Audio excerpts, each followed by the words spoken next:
Oromiyaan dachee awwaalchaa weerartootaati. Kuma jedhee waraanni bilisummaa Oromoo loltoota isaa qindeessuun hoonota daangaa Amaaraa fi Oromiyaa irraa qubachiisuun lola jabaa qindoomina humna addaa Oromiyaa waliin taasisaa jiruun injifannoolee gonfachuun gumaa uummata Oromoo baasaa jiraachuun dhaga'ame. Saqalaa keessatti gootichi waraana bilisummaa Oromoo lola jabaa humnoota faannoo waliin geggeesseen hedduu isaanii ajjeesuun 50 ol booji'uun meeshaalee garaagaraa hiikkachuu himamee jira. Oromiyaan seenuu malee ba'uun hin danda'amu. Viidiyoo fi suuraa siyaasa keenyaaf of qusanne jedha waraanni bilisummaa Oromoo. Humna addaa Oromiyaa immoo Horroo Guduruu Wallaggaa keessatti ifatti faannoo fi raayyaa ittisa Impaayera Itoophiyaa waliin wal haleelaa jiraachuun beekamee jira. Bal'ina gabaasaa kana qindeeffannee jirra. Turtiin keessan haga xumuraatti nu faana ta'u.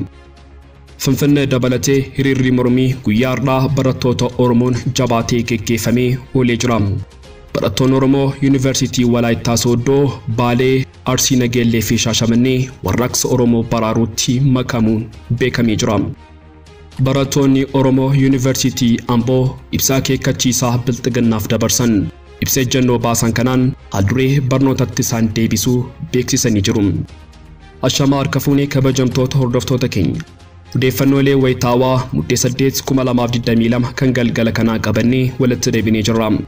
Haga xumuraa odeeffannoo keenyaatti nu faana turaa jechaa kanneen chaanaala YouTube keenyaaf haaraa taatan subscribe tolchuun maatii chaanaala keenyaa ta'a.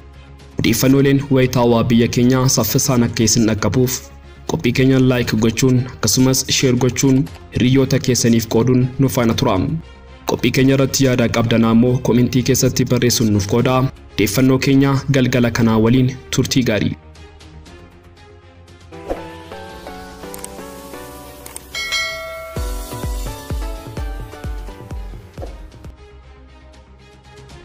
Oromiyaan dachee awwaalchaa weerartootaati. Kuma jedhe waraanni bilisummaa Oromoo loltoota isaa qindeessuun hoonota daangaa Amaaraa fi Oromiyaa irraa qubachiisuun lola jabaa qindoomina humna addaa Oromiyaa waliin taasisaa jiruun injifannoolee gonfachuun gumaa uummata Oromoo baasaa jira. Saqalaa keessatti gootichi waraana bilisummaa Oromoo lola jabaa humnoota faannoo waliin geggeesseen 50 ol booji'uun meeshaalee hiikkachuu himee jira. Oromiyaan seenuu malee ba'uun hin danda'amu. Viidiyoo fi suuraa siyaasa keenyaaf of qusanne jedha waraanni bilisummaa Oromoo. Humna addaa Oromiyaa immoo Horroo Guduruu Wallaggaa keessatti ifatti faannoo fi raayyaa ittisa biyyaa waliin wal haleelaa jira. Injifannoo Horroo Guduruu Wallaggaa Oona Horroo Bulluqii fi Jaartii gidduutti guyyaadhaa gootichi waraanni bilisummaa Oromoo galmeesseen lolichi kan geggeeffame har'a ganama sa'aatii 12 irraa eegaluuni. Humni addaa Oromiyaa fi waraanni bilisummaa Oromoo walii galuun bakka Boonee jedhamtutti. Humni addaa Oromiyaa karaa Boonee, waraanni bilisummaa Oromoo immoo karaa Caatoo faannoo haleeluu eegalan. Faannoonis akkuma amala ishee lootee seentee karaa waboo baatee loon uummataa saamuu fi nama ajjeesuuf yaaltus waraanni bilisummaa Oromoo itti marsee kukuffisee jira. Walumaa gala meeshaan konkolaataa tokko Bireenii 7 waliin fayyaa ishee 50 taatu booji'ee jira. Humna addaa konkolaataa FSR tokko wareegamanii jiru. Lolli ammallee itti fufee jira. Naannoo Shullukkee jedhamuttis waraanni bilisummaa Oromoo fi humna addaa Oromiyaa tokkummaan lolaa jira. Uummanni Oromoo daangaa irra jiru ammallee waan hubachuu qaban lolichi PP'n humnoota faannoo ximmir xoorii jettee Oromiyaatti dachaastee waan itti fufuuf jalqabaa isintuu miidhamaa jira waan ta'eef dursitanii of qopheessuu qabdu jedha waraanni bilisummaa Oromoo. Muuxannoo barbaacha Ameerikaa yookaan Awurooppaa hin deemnu asuma saba keenya walloorraa barumsaa fudhachuu qabna jedha waraanni bilisummaa Oromoo. Walloon osoo duguugamuuti ofirraa ittisaa jiraachaa jira. Atis yoos ofirraa darbitee saba kee wallooyyuu qaama daangaa keetti dabaluun salphaadha. Dhaloonni uummata keessan hidhachiisaa jechuun waraanni bilisummaa Oromoo sabni Oromoo haalaan hidhachuu akka qabu dhaamee jira. Horroo Guduruu Wallaggaa, Jaardagaa Jaartee fi Horroo Bulluq iddoo Boonee jedhamutti humni addaa Oromiyaa marfama finxaaleeyyii Amaaraa faannoo fi raayyaa ittisa biyyaa keessa seenuun haleellaa cimaan irratti raawwatamaa jira. Humna addaa Oromiyaa ofirratti dammaqee haleellaa ofirraa qolannaas geggeessaa jira. Weerarri nurratti baname weerara eenyummaa sabaa irratti xiyyeeffatedha malee kan paartii siyaasaa irratti xiyyeeffate miti jedha WBO'n. Yeroo kanatti wal irratti dhukaasuu osoo hin taane waliin dhukaasuutu mataa saba kanaa ol qabachiisa jedha waraanni bilisummaa Oromoo. Suuraa fi viidiyoo akka sabaatti nu xureessan kamiyyuu fuula miidiyaa hawaasaarratti maxxansuurraa of haa qusannu jedha waraanni bilisummaa Oromoo. Oromiyaa ni seenu malee ba'uun hin jiru. Oromiyaan bakka awwaalchaa weerartuuti jedha. Wallaggaa Saqalaa keessatti Fannoon bilxiginnaa hedduun dhumuun 50 ol booji'amuun biriiniin 7 irraa eegamu gootichi waraanni bilisummaa Oromoo lola jabaa guyyaadhaaf kaleessaa geggeesseen injifannoo gonfachuu isaa beeksisee jira. Finfinnee dabalatee hiriirri mormii guyyaadhaa barattoota Oromoon jabaatee geggeeffamee jira. Barattoonni Oromoo Yuunivarsiitii Walaayittaa Sooddoo, Baalee, Arsii Nageellee fi Shaashamannee warraaqsa Oromoo baraaruutti makamuun beekamee jira. Ganama guyyaadhaa hiriirri mormii mana barumsaa Addis Katamaa Finfinnee hoolataa Yuunivarsiitii Arraambee fi Yuunivarsiitii Odaa Bulluqitti geggeeffamee jira. Gocha saba Oromoo lafarraa duguguu mootummaa paartii bilxiginnaa fi Fannoo Amaaraa raawwachaa jiran balaaleffachuun barattoonni Oromoo Oromiyaa guutuu keessatti hiriira mormii sirna bilxiginnaa balaaleffatu geggeessaa jiru. Abaawonis ibsa muddeejaa 2022 baaseen manni Oromoo karaa isaaf danda'ame hundaan akka ofitti waamicha gochuun ni yaadatama. Kaafaawonis guyyaadhaa ibsa baaseen manni Oromoo ofitti suuf waamicha taasisee jira. Hiriirri kun osoo walirraa hin citin adeemsifamaa kan jiru yoo ta'u, har'a muddee 8 2022 magaalaa Finfinneetti mana barumsaa Addis Katamaa Harargee Lixaa Yuunivarsiitii Odaa Bulluqii fi hoolataa Yuunivarsiitii Arraambeetti hiriirri mormii jabaa barattootaa fi uummataan geggeeffamaa oolee jira. Barattoonni Oromoo Yuunivarsiitii Walaayittaa Sooddoo, Baalee, Oona Madda Walaabuu, Arsii Nageellee fi Shaashamannee keessatti warraaqsa Oromoo baraaruutti makamuun dhagaamee jira. Duguugaa sanyii murnee faashista Abiyyi Ahmadii fi deeggartoonni murna bilxiginnaa isaan tumsaman ilmaan Oromoo irratti raawwachaa jiran mormuun barattoonni Oromoo goleelee Oromiyaa maraa fi yuunivarsiitiilee naannolee ollaa keessatti warraaqsa jalqabameetti makamuun antummaa saba isaanii agarsiisaa jiru.